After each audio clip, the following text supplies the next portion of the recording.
കേരളത്തിൽ പ്രഖ്യാപിച്ച വികസന പദ്ധതികളിൽ അടുത്ത കാലത്ത് നടക്കാൻ സാധ്യതയില്ലെന്ന് എനിക്ക് തോന്നിയൊരു പദ്ധതിയാണ് വയനാട് തുരങ്കപാത. ഒന്നാമത്തെ കാര്യം, ചിലവ്, സ്ഥലം ഏറ്റെടുക്കുന്നതും തുരങ്ക നിർമ്മാണവുമായി 2500 കോടിയോളം രൂപയെങ്കിലും ചെലവ് വരും. കേരളത്തിന്റെ ധനസ്ഥിതിയിൽ കേന്ദ്ര സർക്കാർ ഞെരുക്കുന്ന ഈ അവസ്ഥയിൽ ഇത് സാധിക്കുമോ എന്നതാണ് രണ്ടാമത്തെ കാര്യം. കീറാമുട്ടി എന്ന് തന്നെ തോന്നിയതാണ്. പരിസ്ഥിതി സങ്കീർണതകൾ, പരിസ്ഥിതി മന്ത്രാലയത്തിന്റെ ക്ലിയറൻസ് ലഭിക്കണം. അതുപോലെ കേരളത്തിന്റെ സവിശേഷമായ ജനവിരുദ്ധ പരിസ്ഥിതി സംരക്ഷകരുടെ പ്രചരണങ്ങളും അവരെ ആയുധമാക്കി കോൺഗ്രസ് ഉൾപ്പെടെ കുടില ശക്തികൾ നടത്തുന്ന വഴിമുടക്കലിന്റെ മറികടക്കണം. അതും 8.5 കിലോമീറ്റർ ഇരട്ട തുരങ്കപ്പാത. ഇതൊക്കെ ചൈനയിലോ വിദേശ രാജ്യങ്ങളിലോ മാത്രം നടക്കാവുന്നവ എന്ന് വിചാരിച്ചതാണ്. ദേശീയപാത വികസനവും വിഴിഞ്ഞം തുറമുഖവും മലയോര ഹൈവേയും K-ഫോണും കേരള ബാങ്കും ഒക്കെ നടപ്പാക്കി കാണിച്ച പിണറായി വിജയന്റെയും ഇടതുപക്ഷ സർക്കാരിനെയും വില കുറച്ച് കാണരുതായിരുന്നു. 2020 പദ്ധതി പ്രഖ്യാപിക്കുന്നു. 2022 ഫെബ്രുവരിയിൽ പദ്ധതിക്ക് ആവശ്യമായ 2134 കോടി കിഫ്ബി വഴി കണ്ടെത്തുന്നു. പൂർണ്ണമായും സംസ്ഥാന സർക്കാരിന്റെ ഫണ്ടിംഗ്. 2024 ജൂണിൽ ഭൂമി ഏറ്റെടുക്കൽ പൂർത്തിയാക്കുന്നു.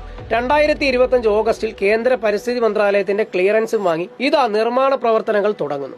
ഇത്രയും വേഗത്തിൽ, ഇത്രയും പ്രയാസമായ വെല്ലുവിളി ഉണ്ടായിരുന്ന ഒരു പദ്ധതി അതെല്ലാം മറികടന്ന് നിർമ്മാണത്തിലേക്ക് എത്തുക എന്നത് കേരള ചരിത്രത്തിൽ, ഒരുപക്ഷെ ഇന്ത്യയിൽ തന്നെ ആദ്യത്തെ സംഭവമാകും. താമരശ്ശേരി ചുരത്തിൽ മണ്ണിടിയുന്നതും ഗതാഗതം തടസ്സപ്പെടുന്നതും കൺമുന്നിൽ ഉള്ളതുകൊണ്ടാകാം പരിസ്ഥിതി പറഞ്ഞ് കുത്തിത്തിരിപ്പുണ്ടാകുന്നവർക്കും പ്രതിപക്ഷത്തിനും പദ്ധതിക്കെതിരെ നീങ്ങാൻ ഇപ്പോൾ സാധിക്കുന്നില്ല. തുരങ്കപാതയൊക്കെ ഞങ്ങൾ അങ്ങ് തടയും, ഞങ്ങൾ സമ്മതിക്കില്ല എന്ന് പ്രഖ്യാപിച്ച പ്രതിപക്ഷ നേതാവ് ഇപ്പൊ എവിടെ പോയി?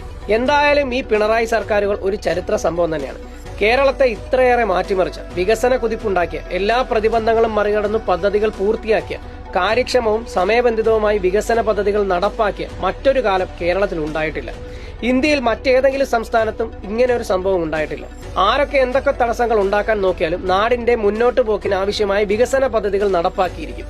ഉറപ്പാണ് LDF എന്നത് വെറുതെ പറഞ്ഞതല്ല. ജനങ്ങളോടുള്ള പ്രതിബദ്ധതയുടെയും പ്രതിബന്ധങ്ങൾ മറികടന്ന് നാടിനും ജനങ്ങൾക്കും ആവശ്യമുള്ള കാര്യങ്ങൾ ചെയ്തിരിക്കും എന്ന ഉറപ്പാണ് LDF സർക്കാർ. ആ ഉറപ്പ് തുടരുക തന്നെ ചെയ്യും.